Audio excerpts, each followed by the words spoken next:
அப்படி தமிழ்நாட்டிலேருந்து வந்த திரு கார்த்திகேயன் அவர்கள், திரு சிவகுமார் அவர்கள்,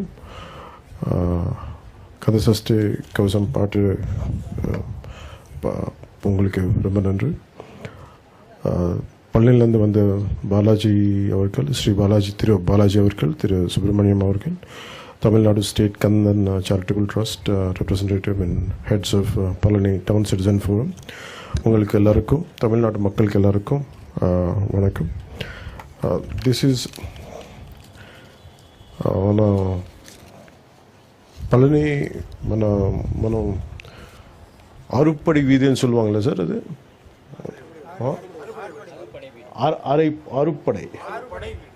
ఆరుపడై వీడు అంటే మనకున్న క్షేత్రాలాగా సింహాచలం మన నరసింహస్వామి క్షేత్రాలాగా ఆరుపడై వీడు అనేది మన 6 కుమరన్ మన మురుగన్ స్వామి మురుగన్ ఆలయాలు ఉన్నాయి.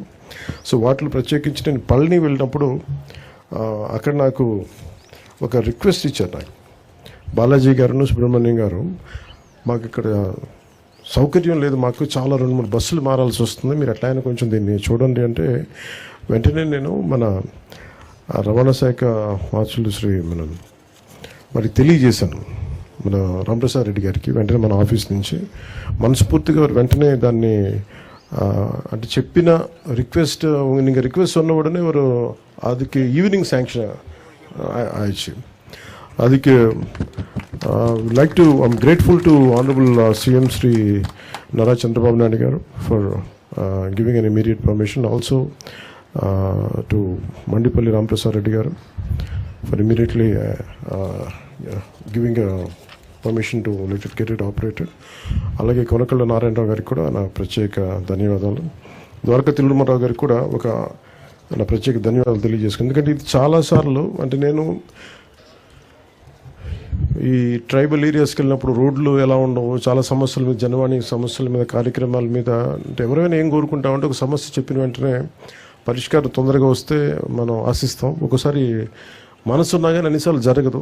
కానీ ప్రత్యేకించి ఇది మురుగన్ ఆశీస్సులు అనుకుంటాం. చెప్పిన వెంటనే ఆయన కోరిక, ఆయన భక్తుల కోరిక ఎంత తీవ్రమైంది, ఎంత బలీయమైందంటే చెప్పిన అరగంటకల్లా పని అయిపోయింది. అంటే అది మురుగన్ తాలూకు శక్తి అది. సో దీనివల్ల ఉపయోగించుకునేది ప్రత్యేకించి మన తిరుపతి నుంచి కానీ మన ఆంధ్ర నుంచి అటు తిరుత్తని పళని వెళ్ళాలనుకున్నా, అలాగే తిరుత్తని పళని నుంచి తిరుపతి రావాలనుకున్నా ఈ బస్ సౌకర్యం చాలా వెసులుబాటు చాలా బాగుంటుంది. ఈ రూట్ లెంత్ 505 కిలోమీటర్లు. సో కొత్త 2 లగ్జరీ బస్సులని ఏర్పాటు చేయడం జరిగింది. ఇది తిరుపతి 8 గంటలకి రాత్రి వెళ్తే పొద్దున 7 o'clockకి పళని, అలాగే పళనిలో రాత్రి 8 గంటలకి స్టార్ట్ అయితే తిరుపతిలో 8 గంటలకు వస్తుంది. ఇది ప్రత్యేకించి భక్తులకి చాలా సౌకర్యంగా ఉంటుంది. పళని భక్తులు చాలా సంవత్సరాల నుంచి நிறைய வருஷமாக கேட்டுகிட்டே இருக்காங்க. ఇది మన తమిళనాడు సోదరులకి అర్థం అవడానికి తమిళ్లో చెప్తా ఉన్నాను. పళనిலேருந்து நிறைய సంవత్సరமாக கேட்டுகிட்டே இருக்காங்க. இது திருப்பதி பழனி பஸ் தேவைப்பட்டது, எப்படியாவது பண்ணுங்கன்னு. அதுக்கு உடனே சாங்ஷன் பண்ணியிருக்காங்க honourable CM Shri Nara Chandrababu Naidu sir, அவருக்கு நான் நன்றி சொல்கிறேன்.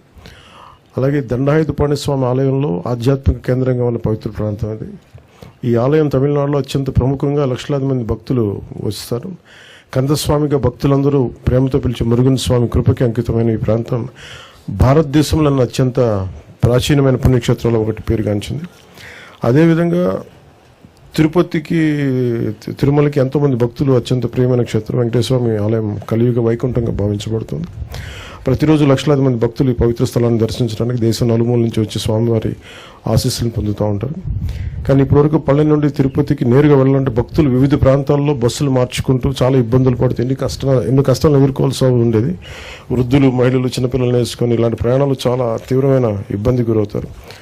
సో నేను ఫిబ్రవరిలో 2వ వారంలో వెళ్ళినప్పుడు జరిగిన నాకు రిక్వెస్ట్కి వెంటనే స్పందించడం జరిగింది. వెంటనే బస్సులు వేయడం జరిగింది.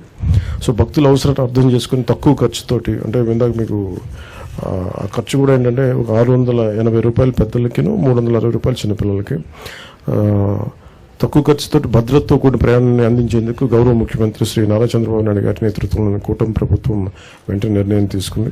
ఈ సమస్యను పరిష్కరించడానికి తిరుపతి పళని నేరుగా బస్సు సేవల్ని ప్రారంభిస్తున్నాం. ఈ కొత్త సౌకర్యం భక్తులకి ఇకపై నేరుగా తిరుపతికి పళనికి చేరుకుని భగవంతుని దర్శనం చేసుకునే సులభమైన అవకాశాన్ని పొందగలరు.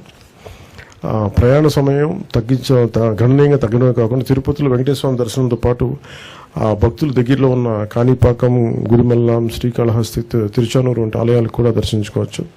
ఈ బస్సు కేవలం భక్తులకు మాత్రమే కాకుండా ఆర్థికంగా కూడా అనేక ప్రయోజనాలు, ఇది పర్యాటక అభివృద్ధికి దోహదం చేస్తూ ఉంది. పళని మరియు తిరుపతి మధ్య క్రమమైన రవాణా ఏర్పడటం వల్ల ఆర్థిక కార్యకలాపాలు కూడా చాలా పెరుగుతాయి. రెండు రాష్ట్రాల మధ్య భక్తులకి సంబంధాలు మరింత బలపడతాయి.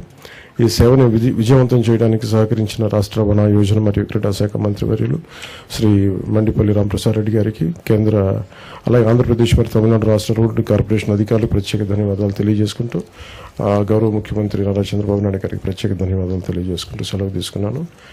జై హింద్.